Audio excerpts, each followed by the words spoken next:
Hello and welcome to the John Ark Show. Today's episode is called You Won't Believe What Some Creeps Do on Their Private Planes. Before we begin, I want to encourage you to subscribe to our channel for free. You can also like, comment, and follow us. We're going to have a lot of great celebrity interviews coming up, so make sure to click on the notification bell so you can be notified every time we upload a new episode.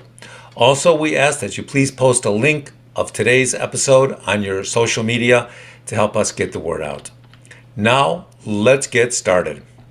Most private jets have at least one creepy story in their past. And some of them are so creepy that we can't even reveal them here. But they're so amazing that we thought we would have to discuss them anyways. One of the big myths that most people have about private jets is that most of the time they're simply used to transport people from A to B. That may be true most of the time, but it's not always the primary purpose for that jet going from one location to another. The real reason so many people and organizations own and use private jets is to transport things they don't want other people or governments knowing about.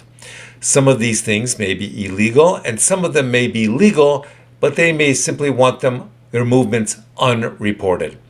So we reached out and researched this matter, and we found some really interesting rumors that we're going to bring to you now. The first rumor we hear about is people who love to secretly transport art from one country to another to avoid duties and taxes and paper trails. The art will often be concealed or misidentified or misrepresented as something else much cheaper. One thing they will do is they will conceal masterpieces of art as inexpensive or even cheap replicas of art. They may load the plane's storage compartments with a couple hundred replicas of a famous Rembrandt painting. They'll all look the same, but guess what? Somewhere amongst those hundreds of replicas will be a real Rembrandt deep inside. Now, the authorities, they don't have an art inspector check each one of these paintings. That would take forever. So it slips through the cracks. It might be stolen, or they might be avoiding taxes or duties. You never know.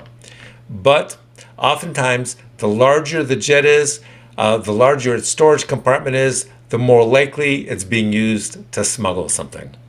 Another rumor we have heard is about a jet that was used by drug smugglers to transport illegal substances that were not drugs. The substances they were transporting could not be detected by drug-sniffing dogs because they were not narcotics. They were financial instruments of great value.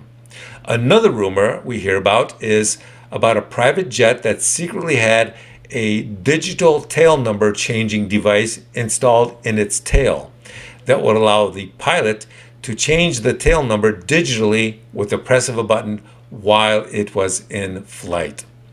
The pilot could also switch the transponder code identifying the plane while it was in flight, and once again that would make it easier to deceive the authorities. We also hear rumors that there are teams and companies out there being used around the world to disguise the identity and appearance of planes very easily.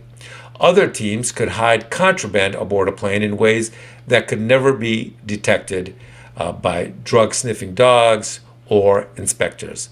The truth of the matter is that if you fly a private plane into a smaller airport somewhere around the world, then it will receive much less scrutiny and inspection than it would if you were to fly into a major airport. Another thing that private jets are used for, more and more lately, is human trafficking. Some ultra-wealthy individuals are supposedly using their private jets to fly in people from Thailand or Cuba or Central America for very perverted parties at their mansions in the U.S. or elsewhere. And then when these creepy parties are over, they'll put everyone on a plane and immediately fly them back home. They'll pay them, and then that'll be the end of that. Apparently, they do this to keep them away from the authorities who may find out about the party afterwards and then try and track down or investigate some of the participants. But guess what? they're no longer in the country. They're on the other side of the world. With that, I want to thank you for watching. I want to encourage you to subscribe to our channel for free. You can also like, comment, and follow us. We're going to have a lot of great celebrity interviews coming up, so make sure to click on the notification bell so you can be notified every time we post a new episode. Also, we ask that you post a link to today's show on your social media so that we can help get the word out. Thank you, and we shall talk to you soon. Bye-bye.